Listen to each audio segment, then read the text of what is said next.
نماز میں تشہد میں شہادت کی انگلی اٹھانے کا صحیح طریقہ سنت کے مطابق کیا ہے؟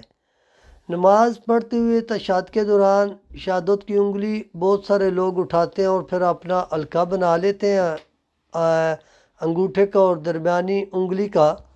اور پھر اس حلقے کو نہیں کھولتے۔ بات یاد رکھیں، جو ہی بندہ شہادت کی انگلی کو اٹھاتا ہے اس وقت انگلیوں کا اگر حلقہ بنتا ہے تو جب انگلی کو واپس رکھیں گے، واپس لائیں گے، تو پھر بالکل ہاتھ کا جو انگلیوں کا حلقہ ہے اس کو کھول دینا چاہیے، اس کو بالکل سیدھا